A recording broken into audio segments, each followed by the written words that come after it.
Very good morning, my dear students of class ninth. Yes, open your book, The Merchant of Venice, line number 35, Act 1, Scene 3. Act 1, Scene 3, line number 35. Enter Antonio. Bassanio says, "This is Signor Antonio." He said to Shylock, when he asked who comes here, he said, "This is Signor Antonio. This is Sir Antonio. This is Lord Antonio." Shylock says, "Aside." He said this aside on the stage. How like a fawning publican he looks. He looks like a flattering tax collector. Flattering, who flatters and collect the tax. Flattering tax collector. I hate him for he is a Christian. I hate Antonio. I hate him because he is a Christian, but more for that in low simplicity he lends out money gratis and brings down the rate of usance here with us in Venice. He says, I hate him because he is a Christian, but even more because in his childish foolishness he lends money without interest. He lends money to the people without interest, and thus he brings down the rate of interest for us in Venice. He brings down the rate of interest in Venice. If I can catch him once upon the hip, I will feed fat the ancient grudge I bear him. He says, if I can once catch him, I shall fully satisfy my old grudge, my old grievances against him.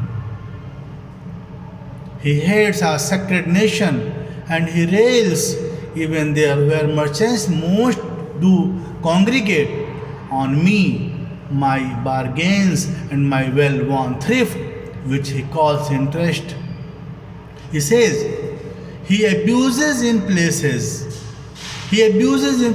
where most merchants get together. My business deals and my hard-earned profit, which he calls by the name of interest. This he does. May, he says, cursed be my tribe if I forgive him. He is showing great anger against Antonio and says, this he does. May be tribe be cursed. May my tribe be cursed if I forgive him. If I get a chance, I won't leave him. Bassanio says, Shylock, do you hear? As he was in thought, Shylock was in his thought, so Bassanio wants to draw his attention, so he says, Shylock, do you hear?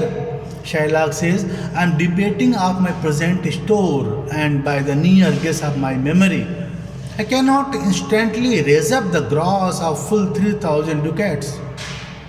He says, I am calculating how much cash I have at present.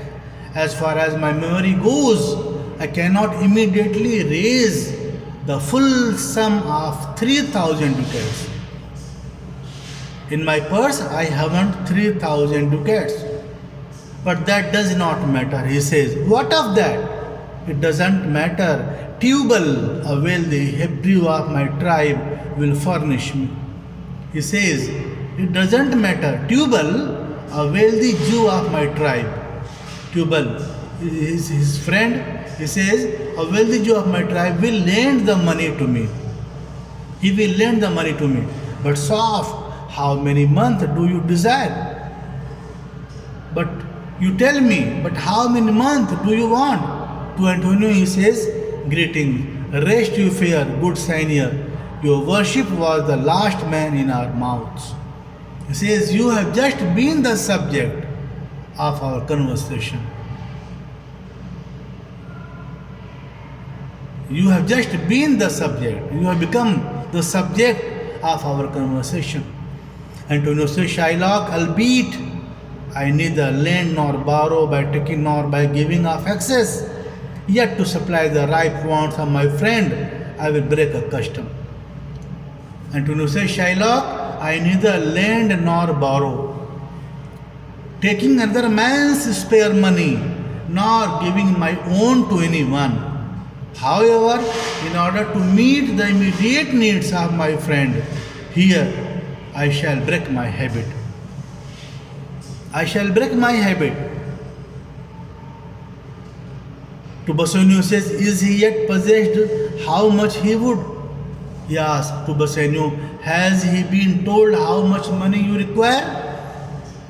Shylock says, yes, 3,000 ducats. Yes, 3,000 ducats.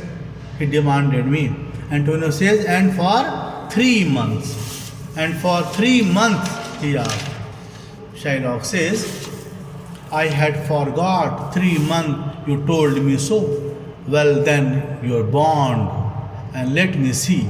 But here you, methought you said you neither lend nor borrow upon advantage. Shylock says, I had forgotten. Yes, it was for 3 months.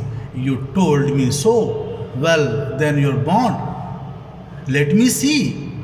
Bond, let me see. But listen to my words. It seemed to me that you mentioned that you neither lend nor borrow on interest. Antonio says, yes, I do never use it. I never do so.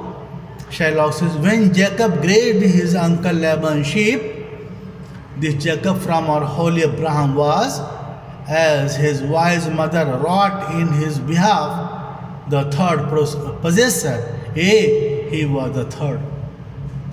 Shylock says, when our prophet Jacob descended, left the crown, left the seat, descended from our holy Abraham, and grazed his uncle Laban's sheep, his clever mother planned on his behalf so that he become the third successor to the family property. He was the third.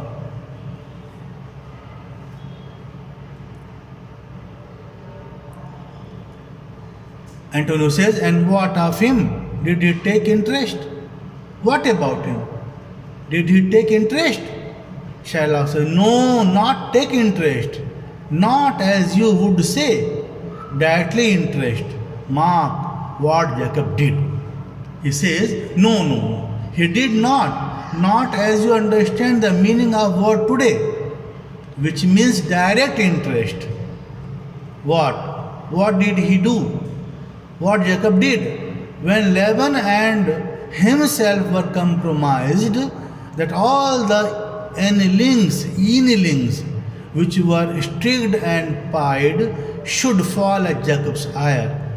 This was a way to thrive, and he was blessed, and thrift is blessing if man still is not. He says, but note what Jacob did to Laban.